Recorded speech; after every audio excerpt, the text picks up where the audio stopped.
You're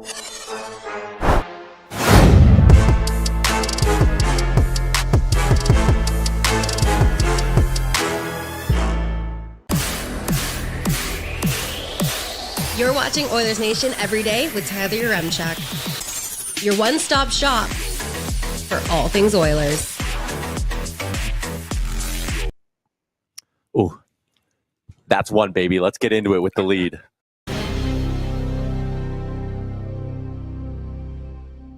We said it. You're not going to hold Leon Draisaitl scoreless for 8 straight Stanley Cup Final games. 7? You can do 7. You're not doing an 8th. And not to get too far ahead of myself here as we wake up with our first lead in a Stanley Cup Final since 1990. Where were you in 1990? Not alive. 4. But humor me a little here. Oilers are 3 wins away from a Stanley Cup. Did Leon Draisaitl give us his pose for his statue after the OT winner? I cannot believe you actually said that on the radio. Welcome into Oilers Nation Everyday. As always, we are live from the Sports Closet studio. From jerseys to hats to the legendary foam finger, you'll find it all and more. Sportscloset.ca. We are also live on location with our friends at Sherwood Ford the Giant, right in the heart of Sherwood Park. And they put us in the, do we call it the fancy side of the showroom, Liam? Yeah, we're in a different spot. How big of a car guy are you, Doobie? I love my cars. This is the fancy side. We got motorcycles back here. We get the Shelby here. We got the 1965 Shelby back there. Cool. There's some cool vehicles. Maybe they'll let you take it for a spin. Devan Dubnyk, along for the whole show. Guest hosting day on Oilers Nation Every Day. You come to Edmonton, we're going to get our miles out of you. That's what I'm here for. You really got the full Edmonton game day experience because you were obviously on with Boardsy last night, pre and post game show, and then you even got the 1:30 a.m. donair. Yes, we did. Yes, we did. Yes, we did. Yeah, they asked me, they're like, you don't want a donair? I'm like, I haven't had a donair since I lived here. I'm like, of course I want to get a donair. Yeah.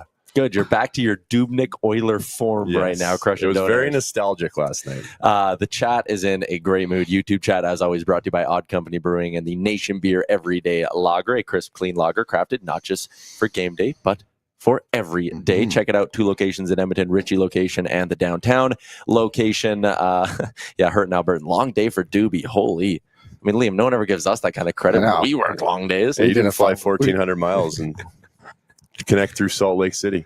Decent point. We did a sardine can. We did a flight last year, and I remember people being like, "Why don't you do the show?" Is that I hit every time zone in the continent Our feet today. touched the ground in every single time zone in North America. It was crazy because we had to do mix that in. It was Florida. We were in Nashville, Florida. No, it was Dallas. It was because we got stopped in Nashville, Atlanta, Vancouver, home, Edmonton. That was a crazy It was day. a nightmare. Jaron is in with a super chat, $27.99. Cup year, Wallman is a beauty. Hit my parlay win with 4 blocks, 4 figures. Whew, Jaron, let's go. What a team. The precedent set by the Bennett goal. Get touched, fall into the goalie. It's a goal. Our one weird period is out of the way. Let's roll. There are obviously so many great angles to get to with that game last night. And we were laughing with Curtis and some of the guys at the dealership before. It's like an overtime win in hindsight is so electric. You're like, that's the best night of my life. It's the best hockey game I've ever seen. If they would have lost that game, probably have a different view of how that hockey game goes. Potentially the worst night of my life. Maybe. If it had gone the other way. Yeah, it depends how things have played out in your life so far. Absolutely. That's the worst. Then hey, you're doing pretty good. Yeah, you're doing pretty good. We did watch the Blues Game 7 Stanley Cup Final last year. Yeah, but we had the 3 games before that. Yep. You know, so it felt a little bit different. Yep. Last night was awesome. It was. The Oilers played very, very well. Yep. There wasn't really too many flaws, I would say, in the grand scheme of the game. There was obviously certain moments where it was like, oh, I wish that was a little bit better. But I think overall, you got a pretty strong effort from essentially every player. Mm-hmm. Yep.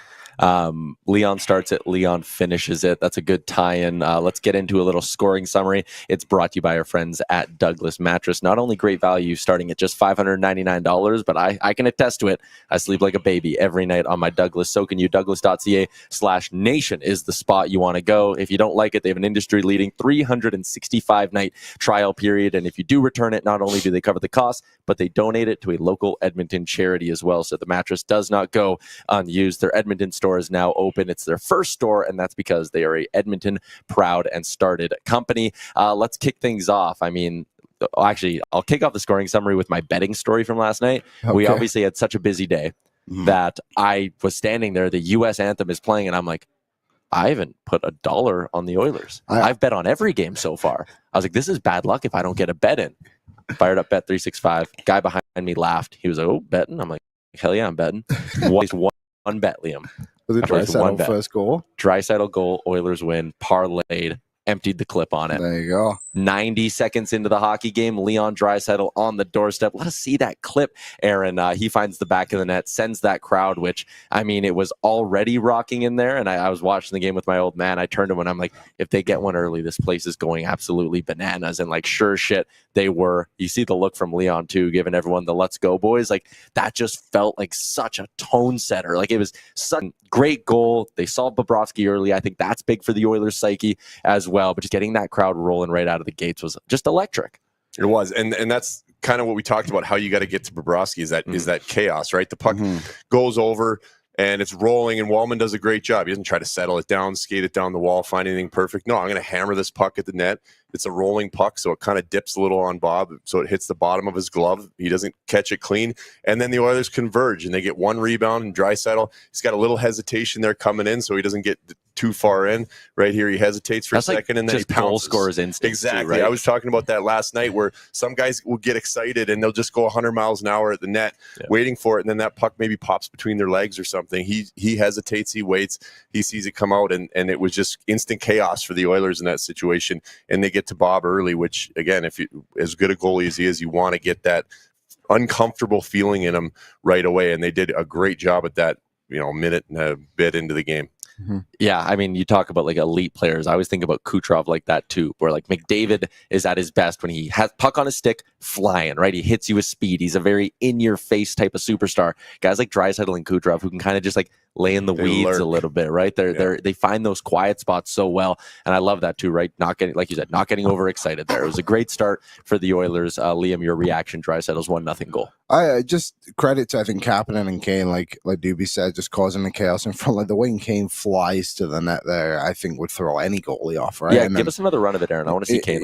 Kane really just comes out of nowhere, and he actually don't think he touches the puck at all. But if you watch him come right down the middle, he's just like right at the goalie, and then takes that defenseman out. Yeah, and then all of a sudden the puck's loose. And right before that, obviously, I think it was Forsling who laid a pretty heavy hit on Draisaitl, and Kane was right there again. I believe he finished with 9 hits on the night.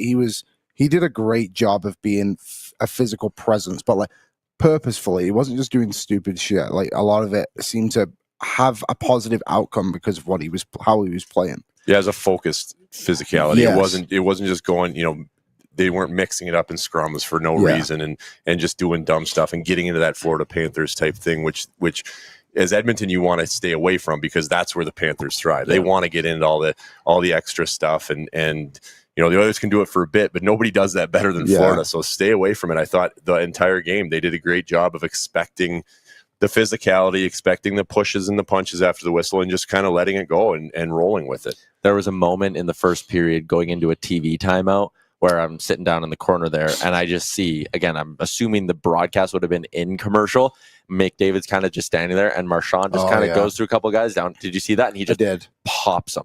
And I was just like, we are 8 minutes into this series. But Connor McDavid, again, he just laughed. He's ready for it. He didn't care. Yeah, he's prepared. He's ready. He knows it's coming. He knows what they're trying to do, and you're not throwing that guy off. Yeah, 1-0 Oilers, and then everything else kind of falls apart a little bit from there, at least in terms of the first period. Sam Bennett, we were going to make this our short for giant question, but obviously the goalie interference conversation was a big one. And again, trying to put myself in the moment of like the Oilers coaching staff here.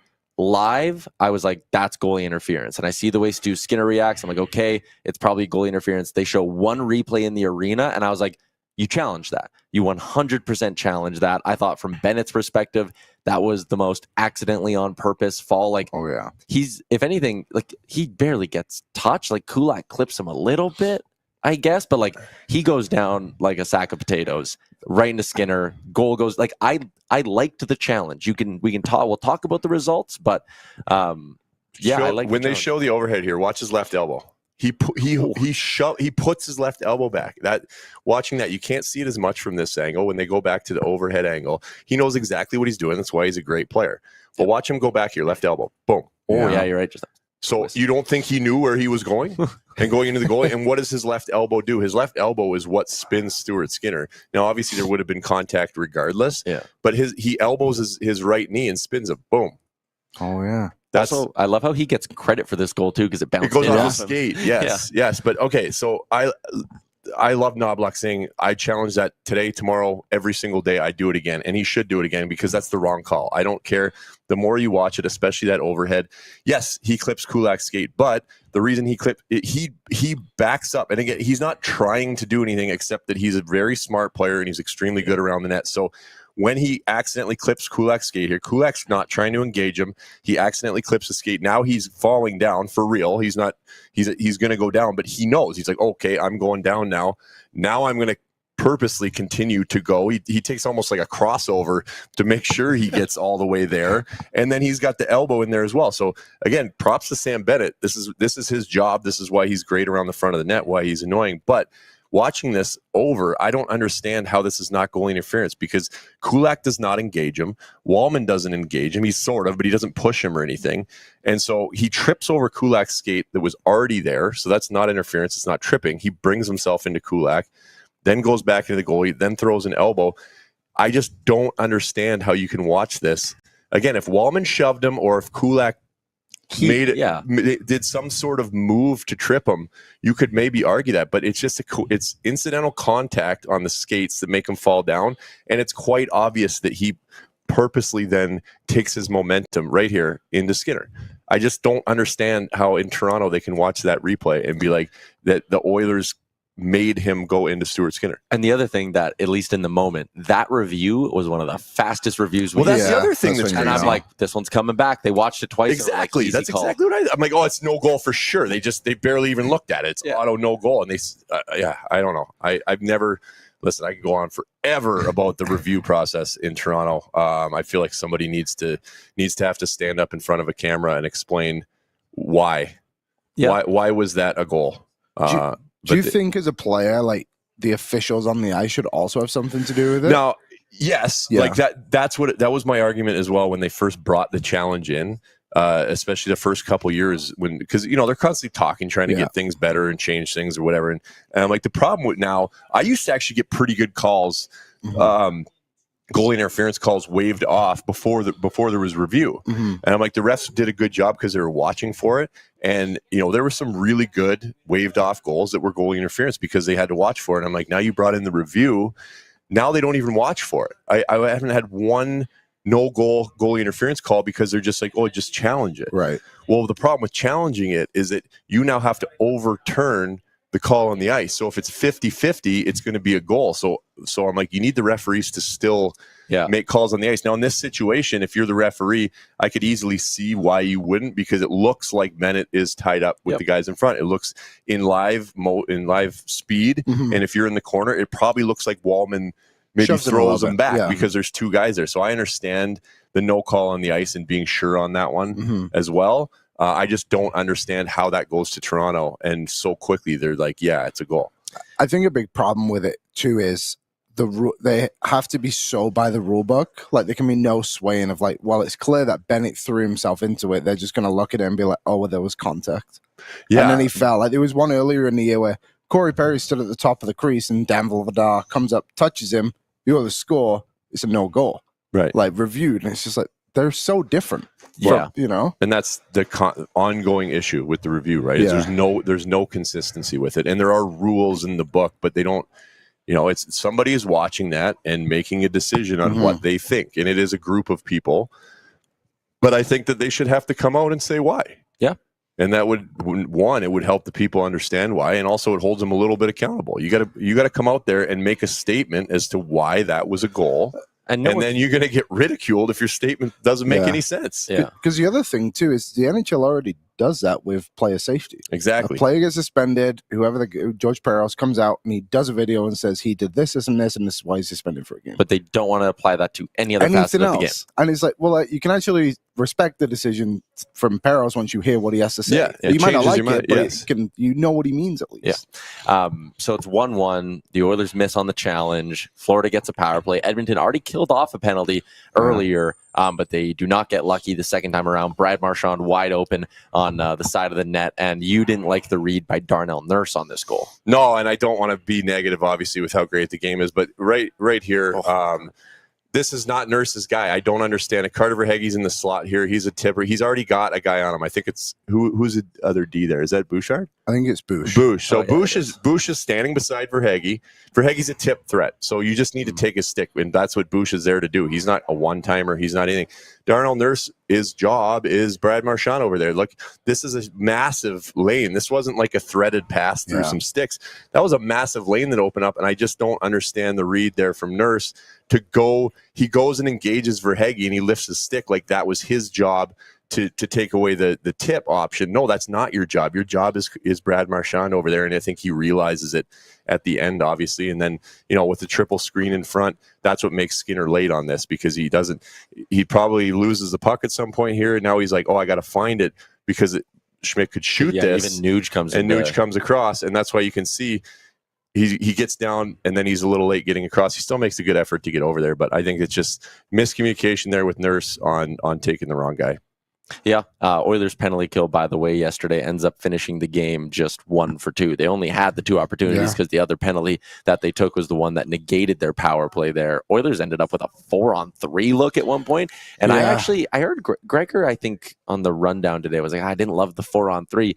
I actually thought it was good because they got a bulk of chances and they recovered pucks. Mm-hmm. And sometimes I'm okay with that approach and not doing the whole you got to pass into the net, find Leon in his office, whatever. Yeah. It felt like they were like, let's just throw a bunch of shit on net here. And again, you have the extra guy. There's so much ice. If you're quicker, you're more rested, you're going to grab those pucks. And they did that. They did. I even appreciate the fact that the refs just made the calls. Yeah. Sometimes you just don't see that, right? A little bit felt like they made 3 calls in 26 seconds and we're like, we hit our quota, boys. We're good. Yeah. We're good. Because you could have murdered someone in the second period. The amount of interference where it's just guys standing nowhere near the puck. I think Kapanen at one point, and it was like everybody at the bar obviously throws their hands up when something happens to the Oilers, and then Kapanen just annihilated somebody who didn't ever touch the puck. And it was just dead silence. I was like, that was probably interference. Hockey play. Yeah, this is a hockey play. This guy, the puck went like 10 feet past him. He turned around and just got blown up. Smoked him. Kasperi Kapanen was an absolute machine yesterday. More on that in a little bit, but it's 2-1 going into the break. The other angle of that goalie interference, Sam Bennett goal that we didn't talk about, he hooked Wallman. He got away with a big hook before. Yeah. And I was talking to That's why Wallman never went to the corner to begin with, because that was his corner. And he was hooked. But he was hooked, so then he stayed in front. So I was talking with someone, a listener at the intermission, and they were like, dude, if they call that hook on Wallman, it might be 2-0 Oilers right now. And McDavid at the bar, McDavid at the bar, shorthanded too. But there's a world where it's 2, almost 3-0 Oilers after that first period, and the coach's challenge flip momentum. And I mean, I wasn't nervous at that point. It's a 2-1 game. You're still on home ice, whatever. But Sam Bennett scores that 3-1 goal. And I think a lot of people in the arena, I'm sure Greta as well, it was this one sucked the life out of the arena way more than the Marchand 2-1 goal, because it was just like, oh, fuck, here we go again. Like, is this really the way this is going to go? They're opportunistic. They didn't get a ton of chances, but they score one thanks to the challenge. They get this. And like, what was the stat? Paul Maurice teams, when they're up through 2 or even up through 1, are 31-0 in the playoffs since he took over as Panthers head coach. It felt insurmountable at the moment. And again, just the way they made this goal look relatively easy, in the sense that Bennett straight escape, picked up the puck, snapped it home. I was like, oh, shit. Well, and the thing too, why you get that feeling is like, this is right in Florida's bag. Like this is what they did to Carolina. It's nothing crazy, and then they're opportunistic and they go boom, boom, boom, and they pound goals in bunches, and then they shut it down. So that's what we've seen. They did that to Carolina, and so you see that 3-1 goal, and it's like, oh, they might just cruise to 3-1 here, because you have to work so hard for your chances. This is how Florida wins hockey games. So that's kind of where you got that feeling from. Is like, shoot, when the bad luck with the challenge and the power play goal, and then now they get a nice goal right at the start of the second period. You kind of get that bad feeling, but fortunately they were able to answer almost immediately. And they were. A great goal by Viktor Arvidsson, which allows me to make one of my favorite points to everyone in the YouTube that kills Stuart Skinner all year. good goalies give up bad goals sometimes. Like if Stuart Skinner gives up this Viktor Arvidsson goal, they're killing him. Everyone is killing him. They're demanding Pickard to play the next game. And Arvidsson, I mean, I love that he's willing to shoot from anywhere as much as we make fun of him. This isn't a bad goal. It's not bad? No, it's a good shot. He doesn't see it. It's from distance, but I'm saying like the optics of it. If Stuart Skinner gave that up, people would roast him. But good shot by Arvidsson. Good to recognize he has the screen too. Great shot by Arvidsson. This all starts with pods here. Okay, so watch the drop. Now, you don't have to stop it, but I was talking last night about Florida takes away the middle of the ice so well that it would have been easy for Podkolzins to go outside here. Drop the puck, go outside the dots, maybe look for it back to drive the net. Okay, this is the hardest place to go to. He goes straight to the net, through both D. Basically takes out both guys. He could have easily gone outside the dot line here. He could have dropped it, gone outside, looking for a feedback, then going to the net, and then this play doesn't happen. He drives through the middle, turns around, sets the screen. Now, if you'll watch the different replays, Bobrovsky doesn't see the puck. He knows it's coming. That's why he basically goes. He knows in his sense, his game read, knows where the puck is going. Most likely going, just the way his body is and how he's shooting it. And he knows, so Bob knows here the puck can't go on the blocker side, right? Because he can't see because of Podkolzins. He also knows his D-man's here. Puck's not going to go on the blocker side. The only place it's going to go is glove side. But you can see he doesn't actually react to the puck. He goes down and he puts his hand up because that's where he reads that it's going. But he obviously doesn't see the puck because it goes off of his elbow and in. So that was all the drive and the scream from Pods. And then Arvidsson does a great job deciding to shoot the puck. It's an opportunity to shoot the puck with a crossing screen instead of pulling up and looking for something perfect.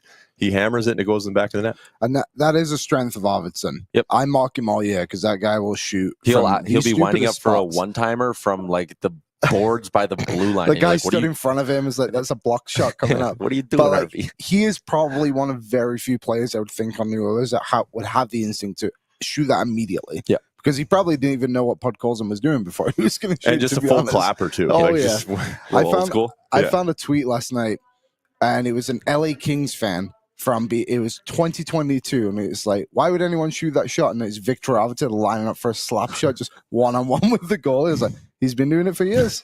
He made a career out of it. All right, we got a couple more goals to get through, then we're going to get out to the guest line here. So quickly, Aaron, let's see that Mattias Ekholm tying goal. 20th Oiler to find the back of the net in these playoffs. They are now one player away from the record in a playoff run of most individual players to score a goal. So come on, can we get Troy Stetcher in the lineup here? Gotta get Troy Stetcher. Right? Just to break a record. Stu? Yeah, not enough important things on the line here. No. The goal scoring record, you'll remember that forever. But the Viking guys were sitting a section over from me. They're hilarious. McDavid makes a beautiful pass, even if he was maybe looking for Evander Kane. Listen, I'm willing to give the best player in the world some credit here that maybe he saw a seam there to Mattias Ekholm. Yeah. So welcome back, Mattias Ekholm. His first goal, obviously, in just his second game. Crowd going bananas. It didn't take till the final minute, and there was no late push. It was like the Oilers just came out and I thought played for a team that's trailing, I felt like it was a calm effort in the third period. It felt like they knew, we stick to our game, we're going to get one here. Yeah, they weren't forcing it at all. And this play, this is the best player in the world right here. This is why this happens. Anybody else in this ice, this doesn't happen. Bordy, we talked about it last night. I don't know if you can freeze it when he gets the puck, but his speed and explosiveness when he receives this puck, boom, right here. So most players aren't going to have the ability to take the puck to the net like he does. They're going to pick it up. They're probably going to go around the net, maybe throw the brakes on. His explosiveness to be able to take this puck right here and go to the net, all of Florida knows it's him. All of Florida knows that he has that ability. They all have to converge to the top of the crease, and all of that opens up the ridiculous pass that he made to Ekholm flying in. If he goes behind the net here, Florida stays in structure. That pass isn't available. You got a guy in Ekholm, but McDavid's explosiveness and speed, that quick boom driving to the net, the whole Florida team knows that's the most dangerous thing. They converge, and it opens up Ekholm on the back door, and nobody else can do this. Nobody else can be, I mean, I shouldn't say nobody else, but very few. The speed that he takes that from the corner and just takes it to the net he's in the corner here, and it makes all of Florida come down. I mean, the guy's just unbelievable to watch every shift. I don't know why I'm saying that. I don't even mean to tell you that Connor McDavid's good, but it never ceases to amaze me. Just little things that he does that just are crazy. I had Connor McDavid good in my notes, so we covered it. I did want to get to it. Great hockey line at some point, but that was beautiful. And then the game goes to OT. And I mean, again, I don't want to have to push through and rapid fire go through the best part of the game, overtime. Yeah. One team ices the puck, other team has them hemmed in for 3 minutes, then the other team ices the puck. Then the other guys have them hemmed in for 5 minutes. And it felt like it was like these sets of like 4 minutes where it's like each team was just holding on and you're like, oh, Edmonton's going to win. Edmonton's going to win. Then it's like, oh my God, Florida's going to get one any second. Edmonton's going to win. Edmonton's going to win. And of course, one of the only 2 penalties they will call in a Stanley Cup Final overtime game, high sticking or puck over glass. And Thomas Nosek fires it over the boards. It was about as obvious as it could be. The Oilers bench was very quick to let the officials know that was puck over glass. Jake Wallman's in his face laughing at him. This is just great gamesmanship. I love it. You have to score if you're going to laugh. This guy's already ready to end it right now. He doesn't even need Wallman in his face. Look at Nosek's face. He knows. Also, Florida's fourth line, including overtime, played like 6 minutes in the game, and this is one of those plays, and it sets up the peak moment. Leon Draisaitl starts the game with a goal. He ends the game with a goal. The pass by Corey Perry here, no look, little whoop, right to Connor McDavid. Alexander Barkov, there was nothing he could do. Best defensive player in the league, but when it's Connor and Leon, it's meant to be. Draisaitl hammers at home. Oiler fired up. Crowd's going crazy. Calvin Pickard on the bench was going, I don't know if it showed it on the broadcast, he was going nuts on the bench. Oh, he might have been the most excited of anyone. And the Oilers win this hockey game 4-3. 46 shots on goal. I think a fully earned, well-deserved victory for the Oilers. This wasn't, I said earlier, if they're going to win it in 5 or win it quick, they're going to have to win when they don't deserve to. Last night wasn't that. No, and the best part about this power play, too, every single player touched it on the unit. Like, it was a full team effort, and I think that was just how the whole game was. Like, everyone showed up, like I said off the top. Like, Kapanen and Podkolzin might have been their best 2 players outside of Draisaitl and McDavid yesterday. They were unbelievable. And Wallman, yeah. Every time they showed Wallman, he was just still keeled over on the bench, like if he just blocked shot of his knee or something crazy like that. He was unreal. All right, I don't want to leave our guest waiting. We got them all sorted out now. Very excited for this. Let's go to the Star Mechanical guest line. It's Edmonton's #1 plumbing and heating company, residential, commercial, 24/7 emergency service. Whenever something goes wrong, you can trust on our friends from Star Mechanical. I believe Red from Star Mechanical head almost went through the roof at his house when Draisaitl scored that goal. He was so fired up. StarMechanical.ca if you want to find out more as we welcome in former Edmonton Oiler, and I have to say it, even though you told me not to, Rob, former Springfield Falcon, Rob Shrimp. How you doing, Bobby? Boys, how are you? How you doing? Good. We're fired up. Edmonton is beautiful right now. The Oilers have a 1-0 lead in the Stanley Cup Final for the first time in 35 years. Let's start with the big moment. What did you make of that OT winner? The little slick pass from Corey Perry, the finish by Leon, the crowd pop from Rogers Place. What did you make of the whole thing? Yeah, I thought it was awesome. It was a great setup there, and you could see the kind of the shift and rotation on that power play when Nuge was going up the wall. Perry's kind of released, and I love the little details. Being a skills development guy, it's watching pairs where he takes that quick glance over his left shoulder, and that gives him all the information he needs to know. And that's what takes that pass from a blind one to a calculated one. So once it got down to his McDavid's stick on the goal line, it was something that's like you knew that was coming, right? So he's got those thick hands, that butter sauce over the stick. There's nothing Barkov could have. I mean, maybe he could have snowplowed and slid, but it's tough to, with that quick of a rotation, it's hard for Barkov to make a play there. So it was a great play. It was exciting. And I jumped up, woke my wife up in bed. So I was pumped for it and had that lead. Yeah, I mean, that's what makes this Oilers power play, like when they're rolling so hard to stop, right? Like, yes, there's the skill and the shots from Bouchard and Draisaitl, but like all 5 of those guys really just have such high-end processors, and they seem to always be clicking on the same page. Yeah, they work on a string basically, and they have their sets. And, I think I tweeted something about it. Like, what are we going to get? Bush bomb? We're going to get a Draisaitl on the Rockstar zone, or are we going to get a McDavid downhill snipe? So they have their little plays and their little, they work on almost like off a string together. So it's really fun to watch when they get set up and you can watch it start to develop. Sometimes Bush will take it, walk it across the line. He's trying to drag that box, and he knows, if he's going back the other way with it where he came from. So it's fun to watch their setup and the kind of chemistry they've gotten together. There's some great players there. I think obviously a biased opinion, but Perry's been a great addition there. That net front that he provides, and Dubes can talk about this, like how big of a pain in the ass Paris is in front of that net. He's so good in front of that net. And then there's like a little bubble around the net, like let's say from the goal line to like the hash marks, if we put like a half moon around there, inside that circle, he's always attacking the net. He's always causing a problem. If it's not on his stick, then he's creating something for somebody else when he's in that net front. So they've got a great thing going right now, and it's good to see him click. And I think the stat was last night, I heard it was something like 9 for 18 at home on the power play, I think, in the playoffs. So they're clicking pretty good. Yeah, that's disgusting. What are some little things that Perry does that make him such an elite net front guy? Well, Shrimpy nailed it. Like he always takes it to the net, like you said. So you have to be ready, and a lot of guys don't. Right? They don't necessarily look. They'll stop up. They'll get it back. Anytime he gets it around the goal line, it's instantly to the net. And then if he is in front, he's just always in your business. And he doesn't. He's not crazy. He's not doing anything. He's not poking in the back of the legs or anything. But he always puts himself nicely, just right where you want to be. And he's getting his elbows a little bit, and he's just in your business all the time. And then he's great with his stick as well, tipping, and he's as good. As soon as that rebound's there, he turns around and he's hunting. And yes, if you do cover it and maybe you're laying on top of it, he's making sure his stick's in there, getting in the ribs, accidentally on purpose, falling on top of you. Whoops, sorry, hands up. He's one of those guys, and he's like a pest around the net, but he's also like a superstar skill-wise with his hands. So he's been on it. It's crazy to see what he's doing at his age right now. I mean, there's a reason talking about his age, but he's playing on the top line, top PP, and looks amazing doing it. It's something, man.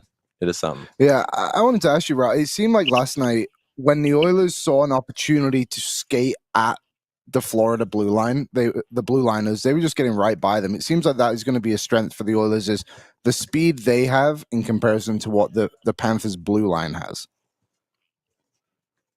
They do. Oilers do a great job of scanning the ice in the neutral zone and picking apart teams where they're vulnerable at the blue line. And I talk a lot about your zone entries as a player. When you enter this box of ice on the left side or right side of the ice, when you enter, what are you doing?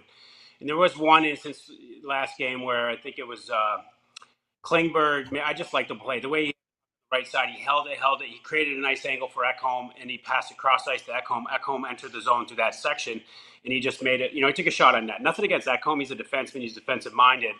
But if that gets on Draisaitl's stick or McDavid's stick, when they get that puck in the zone, enter through that box, that area of ice, they're like attacking in their nose deep. I feel like they're doing a great job of picking them apart with that speed. And something I picked up too a little bit, like Janmark started to look like a little bit like McDavid to me, the way he skates. I feel like everybody, mannerisms and style have sort of adapted or gotten better or picked things up from these guys like Draisaitl and McDavid.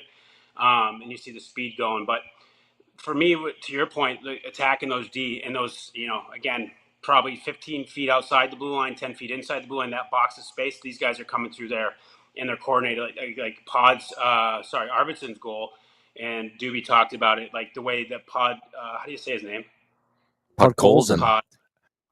So Podkolzin comes in, kind of cutting across, knowing exactly what he's going to do. He enters that area, drops it, and then he creates that space in that area.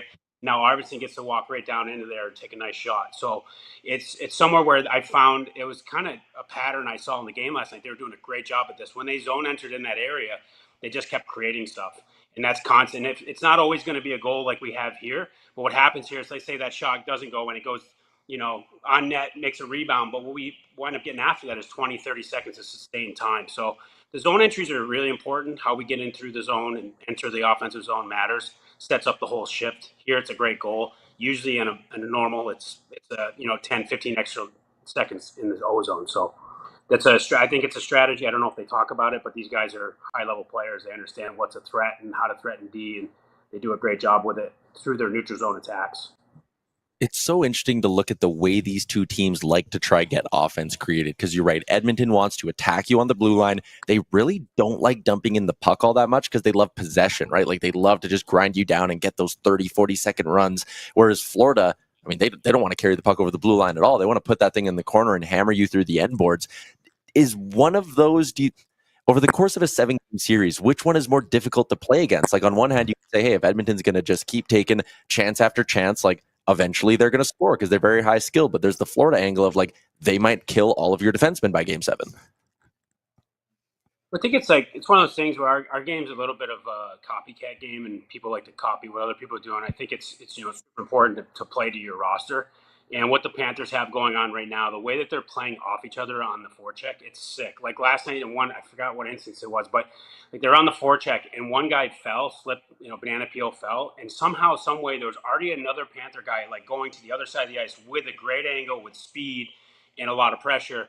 And for me, that was like a light bulb, like, wow, these guys really work off each other well. Even with that, I think it was F1 went in banana field. F3 still made a read and wound up getting an angle, not letting the Oilers get out for free. Should have been a free exit. It didn't wind up being one. But, and I find with the Oilers roster, the way that they have, like with the way Dry and David are coming through the neutral zone, and even other guys, like Pears is skating more with the puck now than he has in the last 10 years, I think.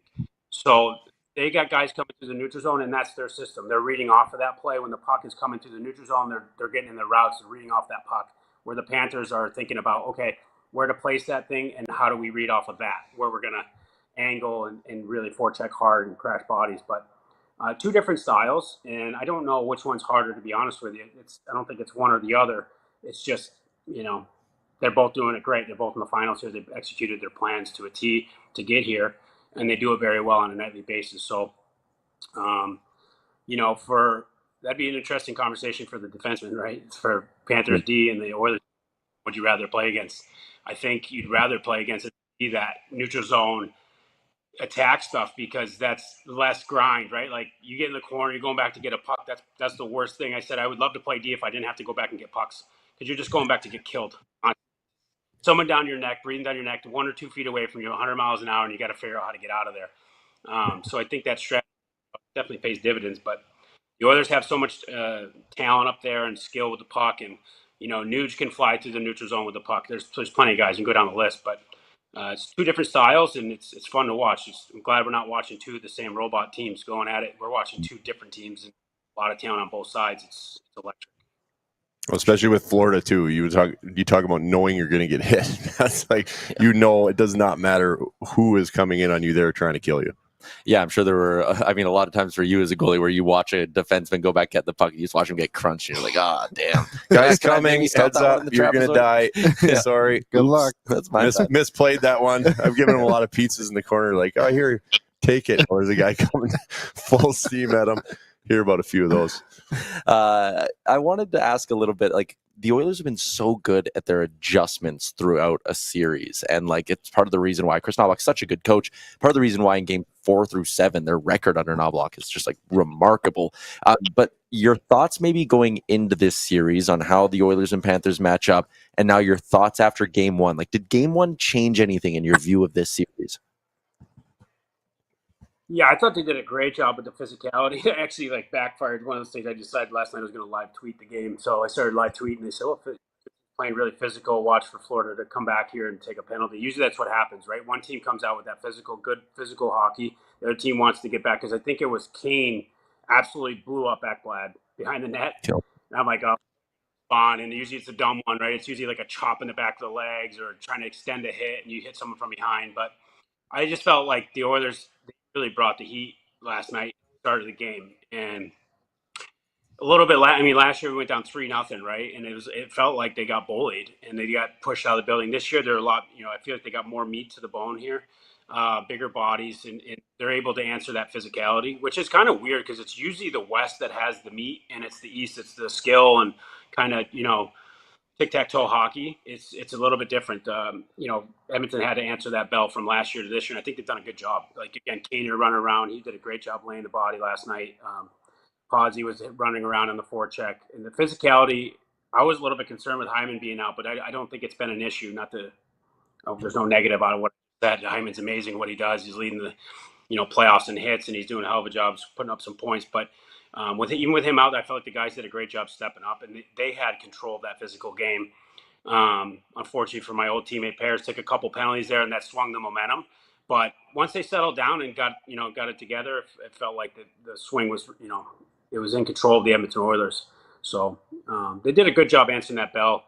And that was the concern going into the series: is Florida going to bully the Oilers here? Are they going to go in there in their own barn and knock them around? And I felt like the Oilers answered that last night with a great job. And and sticking in that department, especially in the beginning of the game. They were hitting everything. And another thing too, like when you think about maybe who are some of the bruisers on this Florida team, like a Gadjevich or whatever, Paul Maurice barely played that fourth line. And you want to talk about the longevity of having to beat a team 4 times. The Oilers' fourth line with Janmark and them at 5-on-5 were around 11 or 12 minutes. The fourth line of Florida was down at 6. Like there might be an element here too, Rob, and maybe we saw it a little bit in last year's finals, but the story gets buried because Florida ultimately won. Can you ride basically 3 lines for 3 rounds of a playoffs and then do it again in a Stanley Cup final? Like at some point, Florida might just run out of gas. Yeah, I didn't like their shift in the beginning of the game. Like that fourth line for Florida shift, it looked slow, lethargic, and there's no time for that, right? It's a small window. I didn't like maybe next game they come out in their first or second, in their first couple of shifts they show something a little bit, but they can't be a negative at all. And that's unfortunately being on a fourth line. That's the rope you roll with. Is you got very little room for error. So that was my opinion. I could be wrong, but I felt like their fourth line was slow, and if I was coaching, I probably would have sat them too. Bennett was going well. Marchand was going well. They had those top dogs for Florida were rolling, and as a coach, like you see that you're probably not going to have that. Like, man, I better give those fourth line a shift. Like you're like let these dogs go eat. So I hear you, and it is war of attrition. So we'll see what happens, but it's one of those things game to game, in my opinion. I think if they come out again next game, Florida's fourth line come out, let's say they have a good crash and bang shift, they get some momentum, get some energy, they'll probably see more ice time. But it's all up to them on how they start in their first couple of shifts. Because, like I said, as a coach, you see a little lethargic start. You're not giving them. They only get an inch, and now they got none. We got the forward, we got the goalie. What D-man from those old Springfield teams do we got to bring on next? Sebastian Bassalion, we know he's in town somewhere. He's right around here. He's got to be around the corner in Sherwood Park somewhere. Who do you got? Who can you give us from that team would be a good talker? Matthew, Danny Surratt, Matthew. There's some good guys. Let me think. I'm going to go with Matty Waugh. Yeah, Matty Waugh. He was playing. Maybe Anus dupes. Maybe Rookie wants to come on. Legends. We had some great guys. There were some good vets guys. TJ Kemp was another beauty. I think Dubes might get a smile out of hearing that name. But I think Bassillon would be great, or Matthew Waugh, a couple French guys. We were laughing yesterday on the show talking about just how you guys were in the American League at that time when it was still like 4 or 5 fighters on every single team. And you go look, there's like Rob Tremp with his 70 points. And then there's just a bunch of guys like Theo Peckham, 160 PIMs in 45 games. And all these guys with 100 PIMs. Like the AHL, definitely not today what it was 15 years ago. Oh, yeah. It was me and Dubes the first jungle, bud. We were in the jungle just surviving. But that division, like Hartford and Providence, there's probably a couple. I remember Hartford and Providence, we played them 12 times a year each. And Dubes, you might remember this. I remember the one day guy, the owner of the Springfield Pugs, awesome guy, Bob Langdon, I think his name is. Bob? Yeah, anyway. Bruce. Yeah. So we were in a tough skid. We were down. We lost like 10 games in a row. And Bruce wanted to get us going a little bit, so we get a guaranteed win night. And at this point, we were playing on that night. We were playing Hartford, and they'd kicked our ass the whole year. We probably played them 6 times at that point, and they'd beat us all 6. And the the guaranteed win night, we lost 10-0. So I was in that game, and then I was out of it, and then I was back in it. Correct me if I'm wrong. We wind up. We were on a bad skid there. We won a game, and we wind up playing again, and we got another skid. And in the middle of that skid, he does another one against Providence, and we lost that one like 11-1. So we had 2 guaranteed win nights. We combined 21-1 total for score. So tough times down there in Springy, but it made us tougher. Yeah, I think he was purposely doing guaranteed win nights on nights he knew we weren't guaranteed to win. Get more concession, get everyone back in the building. Shrevey's right, man. Hartford and Providence, it was just mayhem. You go, especially on the road, and it's like game day trips, and you get in there and you're like, holy shit. You know exactly what's coming. You got Johnny Boychuk taking 1 tees walking down Main Street. You guys are getting thrown around. There's 6 bites. Like it was mayhem. And the final score is like 6-0 every time. Remember? That's good. Remember that time Josh in our blue line? Do you remember that? What's that? Which one? Do you remember that Hartford when Josh Gratton was stretching at our blue line in warmups. Yep, at your guys' blue line. Yeah. Train with Gratz in the summer, so I come out to warmups, and you come out in Hartford, come out the same side, same end, and we go around, and all of a sudden Gratz comes right on the face-off dot in our zone, and I'm looking, I go, Gratz, get the out of here, dude. He's like, back here, got this like no teeth. I look over, they had Josh Gratton, I think it was, I want to say Sugden, Mitz Fritz, Junior one Lassard. other Lassard, Junior exactly Lassard. who it was. That was massive. Heel Peckham. That's it. So And yeah, Max is the only guy who could do anything, and he would, but like he was the only guy. Yeah, fell back. And I'm like, oh, fuck it over. Like they're and other like Gratz is stretching there. The other three guys are right at the red line, like just waiting for someone to do something, right? So after like a minute, finally Pex has to respond. He goes over and he takes his stick and he starts like pushing him like this. And Gratz doesn't move. He stays in like a groin stretch on his, you know what I'm saying, like on his knees, groin stretch. And Grass is just looking at him and smiling. He gets him to the red line, and then everybody like converges. And it was like, holy shit! It was such a good memory. Rob, I'm connecting dots. Did we get you post round of golf or post round of golf? I'm pre-round, buddy. I'm getting pumped up for this. Pre-round. 3:00 men's. We're also pre-round. We are pre-round as well. Excited to hit the links with you, dudes. All right, Rob. Appreciate your time. Have a good round. See you guys. It's great chatting. So, yeah. There you go. Rob Schremp, former Oiler, former NHLer, former AHLer as well from some of those stories. That was great stuff. Oilers are up 1-0. We're hearing stories with Schremp and Doobie. Friday night, guaranteed win night. For the Oilers? Don't say that. Why would you say Didn't we just learn not to say that? Yeah. Didn't we just? He'd promise us a team dinner or something. It's like, Bruce, appreciate it, but Oh, I thought it was one of those things where it was like a home game and it was like, No. if you guys lost. no, he was like trying to motivate us. So he's like trying to get us out of it. So he'd be like, a team dinner on me if you guys win. Like we don't have to eat like the pizza on the bus after. And it's like, Bruce, I appreciate it, but like maybe pick like Worcester or something. Like not Hartford or Providence would be great. Let's keep cruising along. Oh, actually, first off, I should say that Rob Schremp was also brought to you by our friends over at Tourism Jasper.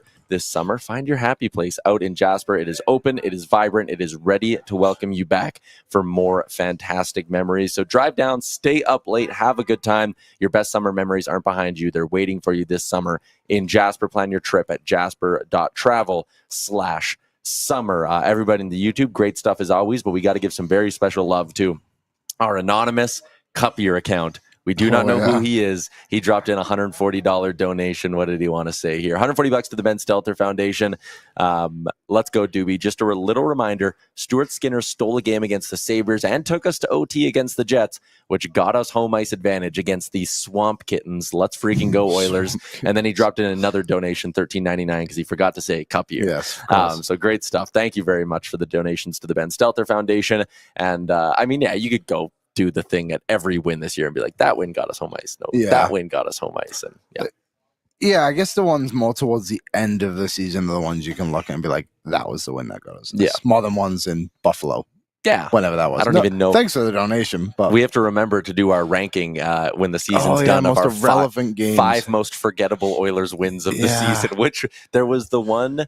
One had to be in Minnesota. I went to a game in Minnesota and it was an absolute beatdown. There was one we smoked the Wild 7-1. Yeah, that was the one I went to. Yeah. It didn't even it looked like 2 different leagues on the ice. Like, and they just like Edmonton was just cruising around like, again, it was like 2 different leagues and they right from the get-go, and they looked like they didn't even have to try. Which I believe ended like a 9-year skid in Minnesota for Edmonton or something like that. We hadn't won. I think it was something too like we were like 2-12 in the last 14 games in mini, and they were all like 1-goal wins. That might have had something to do with that. Yeah, you 1,000% did. I think we've looked up your career numbers before.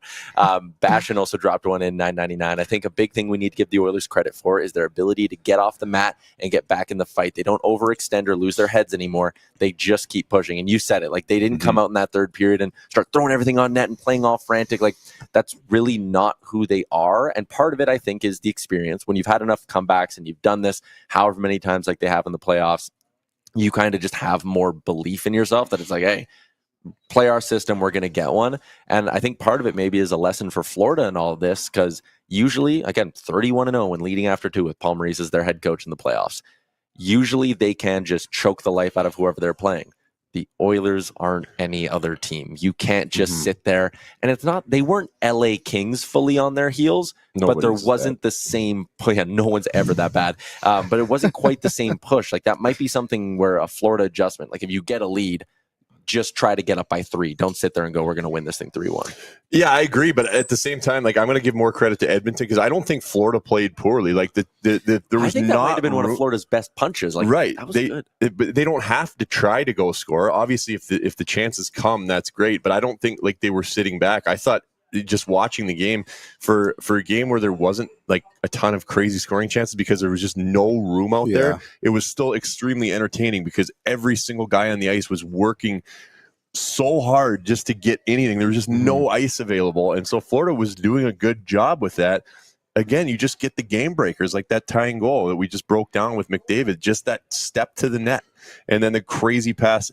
And that it's just that one that it's all it takes. And now the game's tied. You know, it wasn't this like crazy flurry of chance after chance after chance. And the Panthers are falling apart. They weren't giving much. They were working, but that's how good Edmonton is. And that's why they stick with it. This entire playoffs has been really cool to watch. And I think not only McDavid is he the best player on the planet, he's an incredible leader, obviously, because it's the guys that have been there, because it's an entire team thing that throughout this playoffs, how many times they've come back from 2-goal deficits, the amount of comeback wins, and just the way that they stick with their business and don't get away from their game. That's leadership. That comes from McDavid, from Draisaitl, from Corey Perry, all the way down. But it's a full team thing because there's not everybody plays that same way. Everybody sticks to what they're doing. Nobody gets flustered. Nobody goes out there and takes a dumb penalty, starts running around, starts getting away from their game. They all stick to what they're doing because they trust that the way they play, and they trust that it's going to get the job done at the end. And that's a credit to Connor McDavid and the other leaders all the way down, and the guys who are on board following. I think it's a credit to the coaching staff and the coaches, as well, of course, yes, in the sense of your ultimate leader. Yeah, like you look at Corey Perry yesterday. He takes 2 penalties that did not work out for the Oilers, like especially with the one on the power play. But then he's the guy out there at the end of the game. Like they just threw him right back out, and he just keeps going. And I think you look at some other teams, it's like, well, my 40-year-old is being stapled to the bench for the next however long. Or like, my rookie forward isn't playing another shift. Like we've seen it numerous times this year, and we've talked about it out of like frustration too. Like Bouchard makes mistakes, like Coffey's just like stay out, like keep going. And I think that just shows. And now it's showing the level of trust everyone has in each other. And there was even that quote the other day, too, from Hyman about McDavid. You just mentioned the leadership. Like, McDavid was the first player to come and see him mid-game. Comes to see him and, like, recognizes, like, what has happened. It's like, I think it just shows like, how tight this team is. And the people who know they need to be leaders and what they have to do are well aware of that. And it's really working out for them at the moment. Like, Florida had 2 shots in the third period yesterday. That's crazy. I'd love to know the last time they had 2 shots in a period. Never mind the third period, you know? Yeah, again, like... And they're good. They're like neck and neck with Edmonton as far as being a good third period team. I think it was like 25-7, maybe it's not that much, but Edmonton was like 26-7. They were almost exact goals for and against in the third period this playoff. So they're a good third period team. Yeah, Edmonton very easily could have won that game in regulation. Like there was an icing with like I want to say a minute and a half left, but I might be misremembering. Where I was like, big guns. I saw him stand up on the bench. I'm like, here we go. Like let's fucking do this thing. That was actually one adjustment they made yesterday. Draisaitl and McDavid played a lot together because of how well Nuge, Kane, and Kapanen played. I went and looked after it 5-on-5. That trio did not allow a shot on net, which is they outshot them 6-0. And then the Kapanen, obviously a great chance in overtime too, where he just decided, I'm the fastest player in the world just got the cheeks clapping and just turned the jets on. Cheeks. He was fucking hot last night. And Aaron, do you have the photo of him coming out for his 3rd star of the game and just screaming at the crowd? So cool. I haven't seen someone that excited for one of the 3 stars of the game. I saw Nail Yakupov once do a full lap around the ice. And I mean, it doesn't quite match awesome. Doing this in the Stanley Cup playoffs.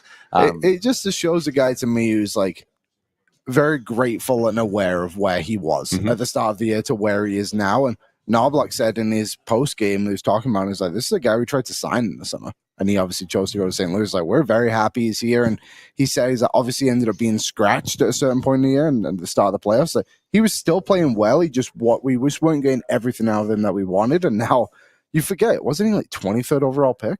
Like, we talk like, and don't get me wrong, we did the same thing with Zach Cassian too. Like, when these guys leave their team that drafted them in the first round, you kind of then start remembering after, like, when they start playing well, it's like, oh, there's a reason this guy went 23rd overall or 10th overall, like Pod calls, and it's like, because they actually have a lot of skill. They just need to get out of a certain environment. You probably know a thing or two about that, don't you? about getting out of an environment. A new environment works, but okay. But like, go through this Oilers lineup. You talk about just having the skill to like come back in these games and like the skill littered throughout their lineup.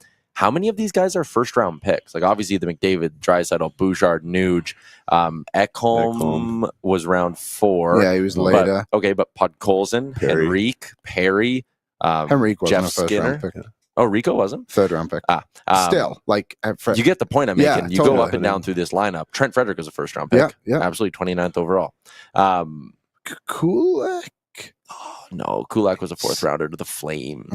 But yeah, Pods, all these guys, like, there's so much talent in this lineup, and that's what I love about about Kapanen. He's also just so likable. He missed that breakaway chance, and the camera cut to him standing next to the Oilers bench at the end. Like, I wanted to run out there and give him a hug. I'm like, it's okay, man. Like, we'll get one. Like, don't worry. But I loved his quote after. Let's get to a post-game comment sound in the room for our friends at Charm Diamond Centers. You can get a custom ring built and delivered in less than 4 weeks through the Charm Masterpiece program. I went to Charm Diamond Centers. Liam went to Charm Diamond Centers. We're 2 for 2. So when it's time to pop the big questions, you know who you can trust. CharmDiamondCenters.com. All right, Kapanen, talking about the OT winner. I love this. I don't think we have the video. I'll just read the quote. He said, quote, "I closed my eyes and just waited to hear the crowd reaction. It was a huge relief and a great sound." It was Kapanen asked what he was thinking when he saw McDavid and Draisaitl on a 2-on-1. And I love that he was like, you know what? I can't watch this. I can't watch this right now. No, I'm not going to. I just did wonder how long his eyes were closed. You know, we were joking before. It's like coaches like tapping him on the back. He's like, "Get out of there." He's like, "No, I'm in the moment. I can't do this Chief, right now. I'm in the zone." Yeah. And so, like, Nosek fires it over the boards, and there's obviously like the fan part of you that's like, oh man, they're getting one here. They're not fucking missing this opportunity. But then it's also like, it's a power play at the end of a period. It's overtime, so you only get the one dry scrape.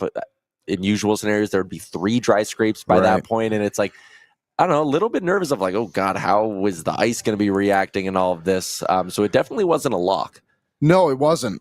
Draisaitl, 3rd overtime goal of the season and his career. It's crazy he didn't have an overtime goal before this in also in now Stanley Cup Final. Tied, so he didn't have any coming into this. He's now tied for the NHL record for most OT winners in a playoff run. Well, there you go. And my bold prediction from earlier in the year, where I said McDavid would tie Gretzky's record of 10 assists in the Stanley Cup Final, he's up 2. I need 8 more to match that. So it was, he just had the feeling that he had so many great chances, and Bobrovsky did really well in the overtime. I think both goalies yesterday were unbelievable, to be honest. They both made great saves, but it was good for the Oilers to get that feeling, like you said, to like get the goal early, but then put a couple more past Bobrovsky as well. It wasn't just like a tight 2-1 game they had to squeak out. It was a tight 4-3 game that they were able to still beat a goalie who gave you everything last night in Bobrovsky. Yeah, like again, he had a north of 900 save percentage. He was 42 of 46 or whatever the final count ends up being. So yeah, and end up higher than Stuart Skinner on the night, actually. Yeah, and someone in the chat said, I don't know if I read it yet, but they were like, that might have been the game where Bob steals. Like last year, Bob stole game 1, game 7, right? He was so good in those two, and like that. And we know Bob. He traditionally doesn't go the whole series being good. He's always wanted to. Yeah. His high is so high, and he's at that high way more than he's not. It's not like the Skinner thing from earlier where it's like, you know, he's either terrible one game, great the next game. It's not like that with Bob. He's like great 80% of the time. But those 20%, like we saw last year, there's a reason he had a worse save percentage than Stu Skinner in the Cup Final. Yeah. It's because when he bottomed out and the Oilers got to him, it was ugly. So like, again, maybe you did win one last night that Bob was supposed to steal. Yeah, I think so too. What did you make of Skinner? We haven't talked about him at all, and I thought he was great. Skinner was great, and so much about it was great. He looked great at the start. Yeah, you know, not a lot of shots were getting to him. But again, I just watching the way he's moving around his crease, the way he's finding pucks that miss the net wide, how he's tracking them, how he's getting back to them, and I thought he was great. This save in overtime is unbelievable because that is a perfect crossing screen. Yeah, he's got Bush is screening him, and Barkov is a perfect crossing screen, and he doesn't panic. Okay, so when you're, as a goalie, a lot of times if you lose sight of the puck, kind of that initial reaction is going to be going into like a blocking mode. So your hands are going to come in, and you're going to try to be big. Now you can see how late he goes down in his butterfly here. Okay, look at the puck. He goes down right as it gets to him. The puck is 3/4 of the way to him, and he still hasn't dropped. So that is telling me how dialed he is on getting a read on the shot, getting an idea of where it's going, but then also waiting this split second that he sees it at that last second, and he doesn't get his hands locked in blocking mode. If you're not feeling it as much, and that screen comes, and you get just a tiny little bit of panic sets in, and your hands come in to get big, and then go chase it out, that puck's in the back of the net. And his stance stays the same the whole time. His hands stay active, and he's just able to get that little bit out. That's why it hits him in the bottom of the glove, because he barely saw it. That was a huge save. That didn't look like obviously it's a good save, but when you watch the replay with the crossing screens, it gets more impressive. And the fact how long he held his feet here is unbelievable. He's not like, it even goes back to like what I felt was a real big turning point for him. And the second shutout against Vegas. The first one he was good. Yeah. That second one he was so calm, right? And it felt like that's the moment where a switch maybe flipped, and now he hasn't let go, even though there's time off between series and all this stuff. He has not really slipped. The one loss to Dallas was a dog shit penalty killer, a great power play. At 5-5, he was pretty good. He was very, very good. So, yeah.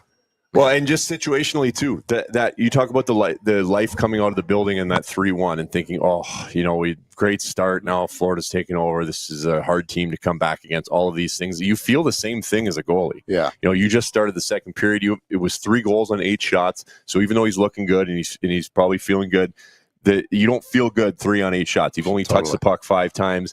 The life's out of the building. Everything. We were down 3-0 last year. All these things can start to creep in. Mm-hmm. And for him to go again, his mental makeup is amazing, because for him to even be where he is right now and getting the Oilers to where they are after the start of the playoffs and all these things, for him to be able to come back and play. But now we're just situationally in this game where you can't let in another goal, but you haven't touched the puck that much. Mm-hmm. And that 4th goal goes in, it's 4-1, the game's over. Even if Edmonton scores to make it 3-2 and then Florida makes it 4-2, the game's probably over, because that's the pushback, and then it's done. He just got better and better as the game went on, and that it's fun to watch. He's never going to look like Bob when he plays. Bob's going to look amazing. He's a lot more movement, moving around, but Stuart Skinner was better than Bob last night without. He didn't have as many shots, but he got the job done at the end of it. Yeah. And to be able to do that going down 3-1 right at the start of the second period is unbelievable. Yeah. All right, let's keep cruising along with the show. I want to do something for our friends at Bet365 real quick, official partner of the Stanley Cup playoffs. Whatever your bet, it's never ordinary at Bet365, and they got you game props, player props, totals, and money line.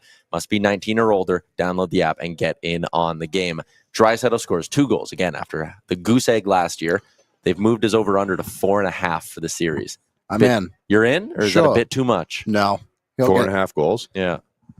He's already got 2? He's already got 2. Power play is red hot at home, and they have home ice advantage. Like 50% through the whole playoffs. Why would you bet the other side? Oh, I wouldn't bet the other side. The other side. That's the other side. Of course. But 5.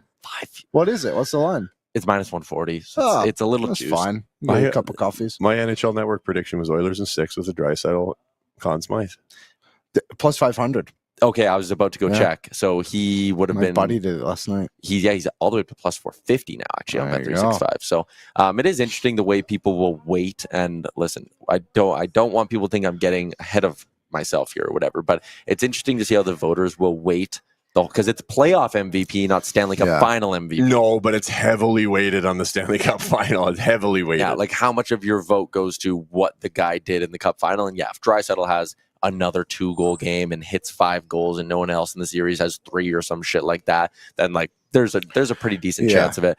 And for people who don't know, in an elimination game, the media have to submit their ballot in the final 10 minutes of that game. And you can put in some disclaimers. Like you can give your third place vote if it's like game 7 overtime. you can give your third place vote to like OT winners or OT goal scorer. Yeah. And then you can put a sixth option. It's a whole process. Interesting. The reason I went with that was Mike Rupp had a great stat when I was doing NHL Network, and he went back to when Gretzky lost, I think it was to the Islanders, came back and won the next year, but Mark Messier won the Conn Smythe. Gotcha. Sidney Crosby lost. They come back, they won the next year, but Evgeny Malkin won the Conn Smythe. And so he's like, now Connor McDavid lost, comes back the next year. So I was like, all right, I'm going Draisaitl then. And the other parallel is Wayne lost first year to the Islanders, didn't touch the Western Conference Trophy. Next year, played the same team in the Cup Final, touched it, won. Sid didn't touch it, lost to the Wings, touched it, Wings again, beat them. So the parallels are quite something. I want to check in on my futures bet, Liam. How many cups of coffee do you think I can get for my Stuart Skinner Conn Smythe bet from the beginning of the playoffs? Oh, what were we at before? We were at 5 cups of coffee, which is $10 on my $10 bet last time we checked in this economy. I'm going to say 9. I think it went down a little bit. We're down to 1 cup of coffee. $2.68 is my cash out. Damn but it. I don't value the $2 quite as much as I'll take the risk that Skinner rattles off 3 shutouts. They sweep them and they give it to him. Yes. I'll let that one ride. Plus 20,000. 10 into 2G. Plus 20,000. Okay. The cash out got out to like $25 at one Hey, point. listen. I mean, they go. Hey, if they win 4-0 and he has a couple shutouts in there, the cash out might get good after there's like a chance. Kaplan's back at even cash out. Even cash out. He'll get his 2 goals. Oh, I didn't even think about that in the moment of how big that would have been for our bet if he cashed.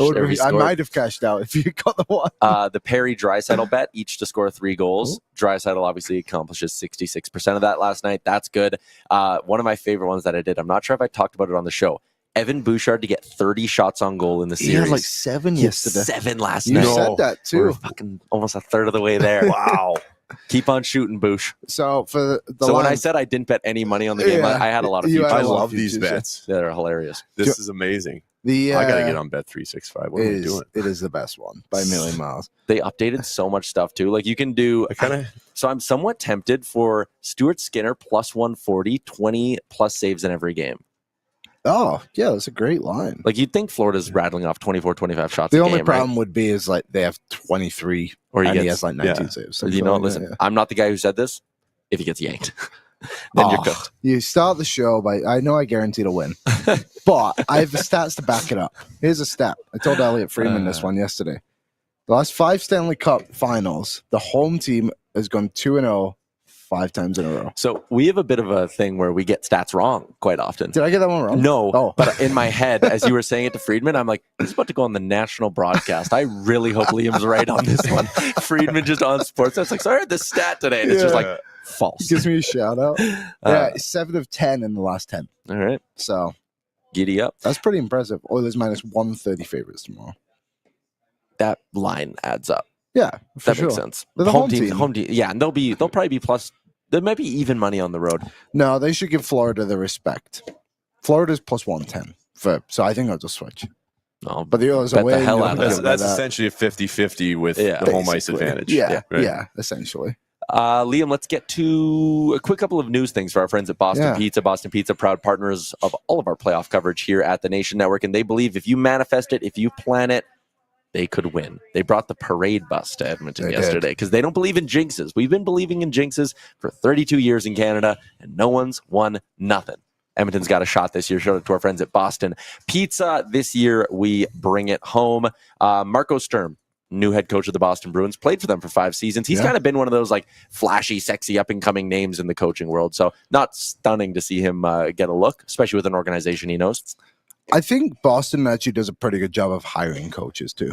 Yeah, well, he can now contribute a little more from the Joe Thornton trade. Great point. He's come back to contribute a little more. Yeah. Who won that? They're a little behind still. So, but hey, if he can come in and coach them, then that trade looks a little better. Yeah, a little better. Their problem's never been hiring coaches, Liam. It's that they fire them. They fire them. Bruce Cassidy wins a cup the next year. Yeah. Jim Montgomery, I think he could have won the Jack Adams this year after going to St. Louis and Boston. Had their best season ever. Best season ever. And you know, when records like that follow coaches around, it's pretty obvious they're doing Yeah. Good job. Good job. Yeah.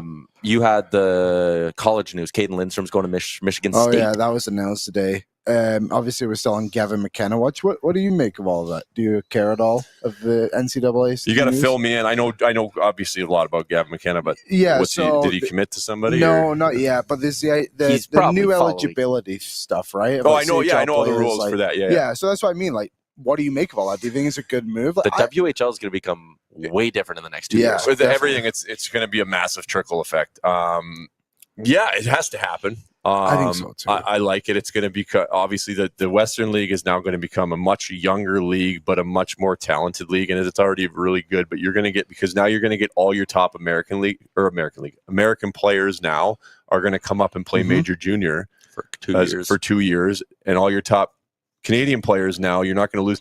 You didn't lose a ton like back when I was playing. Yeah. You know, you'd have kind of your few guys, your handful of guys that would decide to go the NCAA route. Cale McCarr, there wasn't like a ton. Yeah, there wasn't a ton of guys, but you could have your few top guys that would go that way. Now you're not going to have any of those. But the main thing is you're going to have those top American players, and we know USA Hockey has come a long way. Like the talent level down there is very high. So you're going to have all of those top players now flood Major Junior, which is going to make that 16, 17, 18-year-old packed. So you're going to lose your 19-year-olds. There's just not going to be room for them. And your 20-year-olds, they're now going to flood down to Tier 2. So the Alberta Junior League and all the other leagues now, those guys are going to be playing there. That's then going to flood out the younger guys. So that league's probably going to become older. And then the college thing gets flipped on its head because now you're going to have a bunch of Canadian kids going to college because money's available there now, and why wouldn't you? Yeah. But I think at the end of the day, it's the product I think is going to be better in all the leagues, major, junior, and college, because now you're getting the best players in both. But it is there's trickle down. It's going to affect other people in a negative way, and unfortunately, those are probably the guys who need it a little more because they're not the guys that are going to be going and playing pro. They're the guys that aren't going to be good enough to be there, and they're going to get flushed out. So that part of it is definitely unfortunate. But this Gavin McKenna kid is something else. He's unbelievable. He's disgusting. Yeah. Now listen, no offense to Gavin McKenna, but he wouldn't be getting 150 points in 30 games or whatever the hell it was back when I played. Yeah, back when the dub was real tough. I feel like such an old man saying that. Oh, listen, back when I played, we were grinding 1-0 wins all over the place. Have you heard of the other kid that's coming through? Do you know Mickey Dupont? Yeah. His son, Landon Dupont, just I got didn't exceptional status. I used to train with Mick in the summer. Well, his his I son is called Landon's he's games unbelievable. He when was he a did rookie the this brick year. tournament when he was like 10 or whatever, and he was younger than everyone, and he was like 10 years old, and I'm doing play with him. I'm like, this guy's gonna be in the NHL. Like, he's so good. He's a defenseman, played for Everett this year. He was the first defenseman to score. Dude, that's he- hilarious 60 because I points, saw him 64 and I didn't games. even piece it together Yeah, that that's was his son. Mickey's kid. He's unbelievable. He's Me the in first. denial that I'm getting old. It's something. I can't remember what it is. It's something to do with his points. But the first player to get however many, I think it's 50 points as a rookie defenseman since Scott Niedermayer. Oh, Not pretty bad. good- Yeah, pretty that good kind of worked comparable, out. yeah. So It's crazy. Wow. good player. And this is also, 17 I can get you to too. tell your Landon Dupont story from when he was at your development camp. Yeah. So I used to work for Shore Park Crusaders, and we were doing a development camp. And Landon has an older brother called Nolan who was at the camp. And his dad, Mickey, called our GM and was like, hey, can my son come? And he was a Bantam camp as well, but he was still 2 years younger than everyone.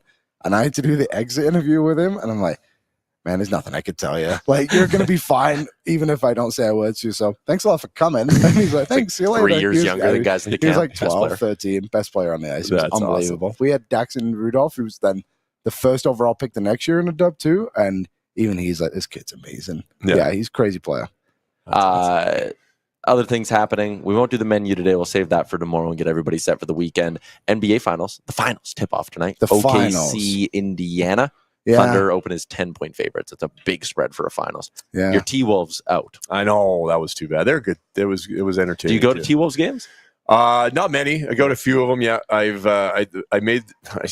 I call it making the mistake of going and sitting courtside because nothing's ever the same after that. You go sit courtside, and then you don't want to ever go to a game unless you're sitting courtside. Obviously, those seats aren't exactly readily available. I mean, it's one of the coolest experiences you can go in sports sitting courtside at a basketball game is like, you just don't get that anywhere. I would love that. Did they put you on the Jumbotron? Did they go like former Wild goalie Devan Dubnyk? No, anyway? Oh. No, we keep it low key, but I don't think any of those players would know who I was. But like when you're sitting there and they go to an inbound and this absolute mutant comes over to take the inbound. Like, I'm a big guy. These guys are huge, and they're huge. They're tall. They're jacked. Yeah. And you could literally reach out and like poke them in the back if you wanted to, and he's just like right in front of you. It's a really cool experience, and the playoff atmosphere at those T-Wolves games is nuts. They're really cool to go to. I sat courtside for one game. I went to Phoenix versus the Lakers, and it was Kobe Bryant's last game in Phoenix when he was retiring. So it was me and my friend, excuse me, and we're sat there, and all of a sudden there's this bit loud ovation. It was in Phoenix, and we look around, and these two gentlemen are walking like kind of underneath. We're like, oh, turn around to the guy behind us, like, oh, who was that? And he's like, well, that was Yasiel Puig and Justin Turner from the LA Dodgers. I'm like, oh, crazy. So like 2 minutes later, there's a louder ovation. We turn around again, and the gentleman we had just asked is gone, and it's him who's getting the ovation. No idea who it was. Really? Couldn't tell even you. To this day. I have no idea who it was, but yeah, it was like, oh, we just asked that guy who those guys were, and then he got a louder one from the crowd. It was nuts. Don't know who it was still, yeah. So if anyone knows. If anyone was at that Suns-Lakers game and remembers the guy who got the ovation, let me know. We might, maybe, you never know. Heard an Albertan fellas, 2 weekends off in a row during the playoffs. That's got to be sweet. We have 10 hours of flying on Sunday. I am golfing Saturday, but 10 hours of flying on Sunday. Yeah, it's Sunday. Hardly a weekend off here in Alberta. 10 hours of flying, why? We're going to Florida. Does it take that long to get there? We got to go here, Atlanta, Florida. Eesh. I think it's just under 7 hours direct. Yeah. But for us, it's 4 hours or something to Atlanta, and it's like an hour and a half or something from there. So that's longer than that. It's like another 4 hours, I thought. Atlanta to it Florida? wouldn't be that far. No way. Atlanta's- We've done it before. How long is here to Atlanta then? Florida Georgia about- line, man. It's right there. Yeah, Oh, yeah. it's right there. Not a big country music guy. All right, let's work towards wrapping up this bad boy today. Is there anything else we didn't talk about from the game last night, Liam? That Bobrovsky save on Trent Frederick was disgusting. Mm-hmm. Yeah, that was good. Probably should have ended the game. Oh, listen, this is goalie heaven right here. I won't get too into it. I talk about how to track the puck. Yeah. Watch him track this puck all the way across, and you see how it turns his body and gets him on the angle. If he doesn't track this properly with his head, he comes straight across flat.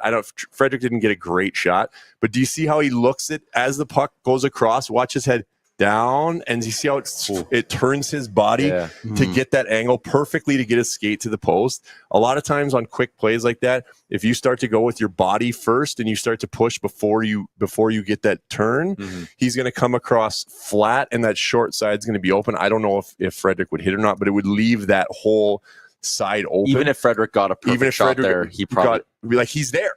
Yeah. Even if he gets it perfect inside the post, up his blocker's there. Yeah. And so a lot of times on those plays, guys will push flat across because it's bang bang, and you just and you feel like, oh, I got to go. And so if you don't get that angle first to go, you're coming flat across, and that short side is there. His ability to just hold his feet and follow that and gain his angle and get his skate to the post, like he's right there. And if there's a rebound, he's right there too. I watched that and was like, oh, it got me way too excited as a goalie. I had one other thing I wanted to add. Aaron Ekblad is bad. He's actually not that good of it. He's going to They kind of walked him pretty good yesterday. You could see he was trying to be like a physical presence, and they just like didn't really let it get to them. The And they were crowd hitting him pretty chanted hard. steroids in my goodness. section every time he touched the puck. It was just like, oh my God. Yeah, he definitely struggled. And you look at the numbers too. Him and Forsman were outshot massively. I'd be interested to look at last year's numbers too, because covering the last year's finals too. And I don't want to like bash anybody, but I wasn't overly impressed last year. Watching either. I don't or think Vegas. The Vegas. I covered the finals when they played Vegas as well. It was the same thing. Wasn't. He's overly impressed. He's going to get a 7x7 from like Detroit, and it's going to age like milk. And Steve Yzerman's going to be like, brought the Michigan boy, like we're good. And I am fairly confident as I try and stall and do this. He was not on the ice for a goal 4 against the Oilers in the final last year. But the Florida did not score a goal with him on the ice. With him on the ice, yeah, they got outscored 2-0 yesterday. The shots were 20-5 for the Oilers with him on the ice, only at 5-on-5. They killed him. That's not even power play skewing that. And he was Dude, just if you like, include power play, it's 24-6. he was bad. I God. couldn't stop watching how poor it Yeah. was. I guess we have another game day show tomorrow. We're going to have to talk about all this stuff again. So I won't give Yeah. everyone my take on how much I love McDavid on the PK. I'll save that for Oh, tomorrow. that Oh, I strip he love had that. yesterday was It's unbelievable. the best. I love it too. Like never, it's like what the Dodgers are going to do with Ohtani pitching. Like never in the regular season, you just get to the playoffs and you're like, we're doing this now. And like McDavid, I don't want him killing for a second in the regular season. No. Playoffs, absolutely. Yeah, maybe even just halfway through the second round on. Yeah, You only kill in the conference finals and the finals. Just saving you. There you go. He was outscored 8-2 in the final last year against the Oilers. yeah, that's not great. Mm-hmm. Well, they won, so there's that. Yeah. That'll All right. do it. Probably not because of that. Yeah, no, probably Safe not. to say. Doobie, thanks for doing the whole show with Yeah, us. It was fun. Full on Nice co-hosting. to be here. boys. Should have made you do some ad reads while we were at I'm it. not very good at ad reads. I gotta Yeah, do ad me reads neither. for Ask Doobie. I'm trying to like get that flow and that energy. So it's I think it's a Yeah. talent. That Once I've you do gotta- 1,000 I've of got them, to try to you get gotta- that skill level up. I'm trying to mimic you guys with the Bet365 reads, but yeah. I'm not quite there yet. A lot of fun. You're going to be back on obviously pre and post tomorrow with our boy AB. We're going golfing this afternoon, so excited to hit the links with you. Liam, rest up. Thanks. I'm going to go to bed. Yeah, you should. Oh boy. Everybody in the YouTube, fantastic stuff as always. Big shout out to our guy Rob Schremp for swinging by. Some great analysis from Rob. We're going to be back tomorrow. Might have a special in studio guest. Still working on that. Should have Jason Demers. Well, you know how it is trying to track down JD, busiest guy in the world. But hopefully we got Demers. Hopefully we got an in studio guest. Either way, Sherwood Ford Giant Game Day. Big shout out, by the way, to our friends at Sherwood Ford the Giant for bringing us by that Yamaha bike that you can see right behind Doobie. It's a good time for me to let you know that their friends down the street, Sherwood Power Sports and Marine. It's their Yamaha 2025 demo tour. It's coming tomorrow, 10 a.m., 4 p.m., 371 Lakeland Drive, just down the road from us, right in the heart of Sherwood Park. Thank you to Sherwood Ford. Thank you to Sherwood Power Sports and Marine. Enjoy your Thursday, everybody. We're back tomorrow with a Giant Game Day edition of the show. Oil up.